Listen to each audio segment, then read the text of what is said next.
La Chambre régionale des comptes vient de rendre un rapport définitif sur votre gestion.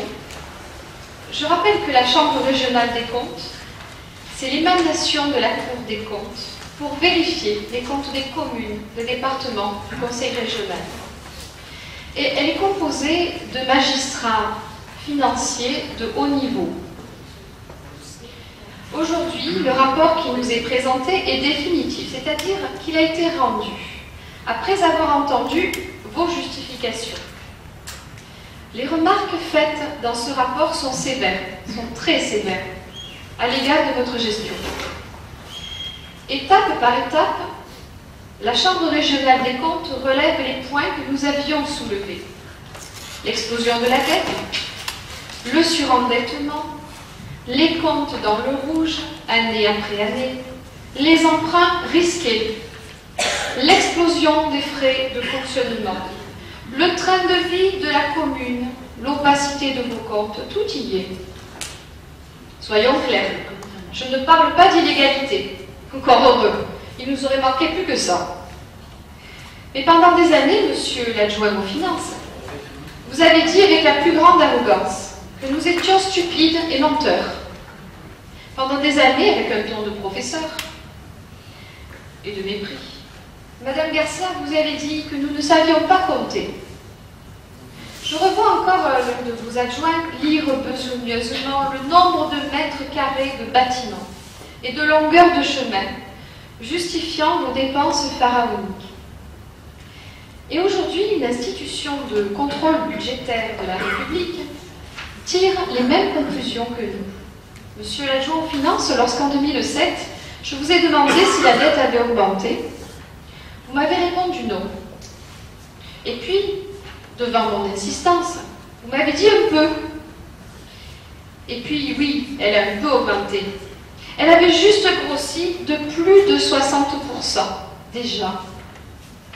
Eh bien, aujourd'hui, c'est la Chambre régionale des comptes qui confirme que vous avez dépensé sans compter en surendettant la commune. Aujourd'hui, chaque petit oriolé qui naît se retrouve chargé d'une dette considérable. Moi, ça me fait pareil, hein, je vous dis, monsieur le premier adjoint, ça me fait vraiment pareil. Sur la période qui a été auscultée, la Chambre régionale des comptes nous confirme que pour rembourser tous les crédits que vous nous avez collés sur le dos, il nous faudrait 53 ans. Et la Chambre régionale des comptes rappelle que la valeur à ne pas dépasser est de 15 ans. Autrement dit, une commune doit toujours être en possibilité de rembourser en 15 ans la totalité de sa dette. Au-delà, il y a danger. Eh bien, à Auriol, la capacité de désendettement est 3 fois plus longue que la valeur maximale tolérable. C'est pas moi qui le dis, c'est la Chambre régionale des comptes. Je me rappelle qu'en 2009, pour justifier l'augmentation des impôts, vous vous êtes défaussé sur la crise. Et par contre, vous avez su utiliser à fond les mesures d'aide mises en place par l'État. Eh bien, la Chambre régionale des comptes le précise bien. La commune a été peu touchée par la crise financière et a su utiliser le remboursement anticipé du FCTVA en 2009 dans le cadre du plan de relance. La période paraît beaucoup plus marquée par la logique propre de la commune et notamment par son cycle d'investissement et les contraintes budgétaires induites que par la crise. La réalité, c'est que vous avez acheté à coup de crédit et de dépenses publiques à tout va votre réélection en 2008. Et comme il s'agissait de votre réélection, vous avez fait à n'importe quel prix, plutôt que d'étaler dans le temps, année après année, de manière raisonnable, les investissements à réaliser. La Chambre régionale des comptes le dit. Vous avez tellement endetté la commune que nous ne pouvons pratiquement investir pour quoi que ce soit dans les années à venir. Je cite, « Il est à craindre qu'un recours à l'emprunt, même limité, n'entrave un désendettement suffisamment rapide de la commune et ne maintienne celle-ci dans une situation de fragilité budgétaire. Mais plus grave encore, vous avez eu recours à des prêts et à des pratiques dangereuses pour les finances de la commune. Vous vous gargarisiez de renégocier les emprunts de la commune. Et en fait, qu'est-ce que vous avez fait?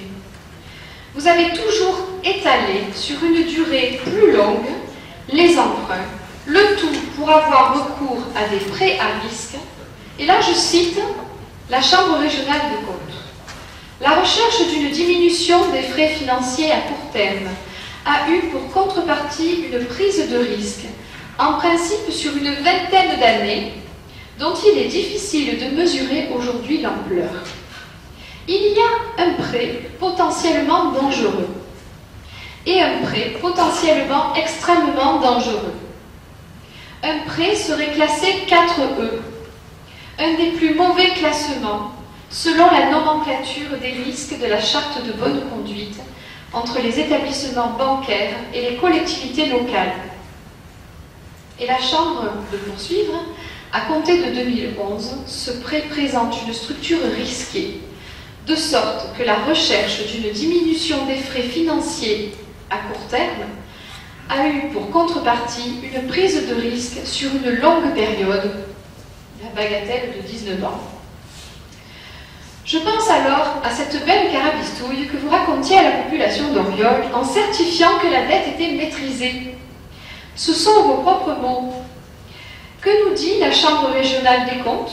Vous allez voir, c'est édifiant. Je cite.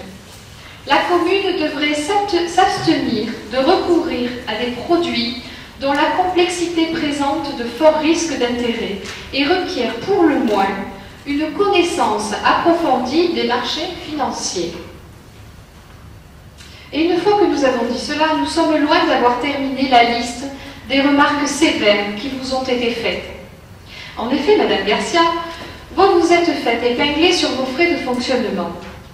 Comme l'avait dit le groupe Auriol Ensemble, la Chambre régionale des comptes relève l'explosion du train de vie de la municipalité. Les frais de téléphone, plus 22%. Les frais de réception, plus 66%. La Chambre régionale des comptes le précise. Cet endettement élevé se double d'une contrainte sévère pesant sur la section de fonctionnement. C'est-à-dire que non seulement vous avez surendetté la commune de manière dangereuse, mais en plus vous y êtes allé allègrement en matière de frais de fonctionnement. Je rappelle une nouvelle fois, car on ne le dira jamais assez, que la totalité des impôts acquittés par les Oriolais, taxes d'habitation, taxes foncières et foncier non bâti, ne suffisent pas à couvrir les salaires des employés de la commune. Un autre point sur lequel vous vous êtes fait épingler, c'est que vous semblez vous régaler avec l'emploi précaire. Je cite, « Les dépenses liées à la rémunération du personnel non titulaire, avec une hausse depuis 2003 de 65%, est le poste ayant le plus augmenté au sein de ce chapitre des dépenses de personnel. » Et enfin, Madame Garcia, vous vous faites également épingler sur vos acquisitions de terrain. Et vous ne pouvez pas dire que je ne vous avais pas mise en garde ici, dans ce conseil municipal. La citation de la remarque de la Chambre régionale des comptes se passe de tout commentaire. La commune a dû acquérir des terrains à l'amiable. Certaines de ces acquisitions ont été négociées au-delà des estimations des domaines. Je crois qu'il y a un terrain plus de 80%. En moyenne, ça fait plus de 26% au-dessus du prix fixé par les domaines. Ça fait plus de 180 000 € de dépenses supplémentaires. La commune doit veiller, je cite, à n'acquérir un bien à un prix supérieur à l'estimation réalisée par le service des domaines qu'avec une extrême prudence. Et pour conclure ce superbe pédigré de votre municipalité, je note que, comme nous, la Chambre régionale des comptes s'est interrogée sur la sincérité de vos documents budgétaires, épinglant au passage les fameux restes à réaliser si chers à Monsieur l'adjoint aux finances, et que vous vous êtes engagé à régulariser. Le rapport de la Chambre régionale des comptes est très sévère à l'égard de votre gestion, sur laquelle vous avez toujours fait preuve de la plus grande arrogance et d'une totale absence de modestie. On peut prendre la pleine mesure de votre arrogance lorsqu'on s'aperçoit avec stupeur que dans votre réponse à la Chambre régionale des comptes, vous avez essayé de faire pression sur les magistrats pour faire enlever certaines remarques que vous jugiez gênantes. En page 18 du rapport, je cite: « La commune regrette que sa demande de suppression de la dernière phrase de cette observation n'ait pas été retenue dans le rapport d'observation définitive. Cela révèle votre état d'esprit. La Chambre régionale des comptes avait l'outrecuidance de dire que, je cite, « les prévisions de la commune ne lui permettent pas d'espérer sortir rapidement d'une situation financière dégradée. » Mais à part ça, madame la marquise, tout va très bien.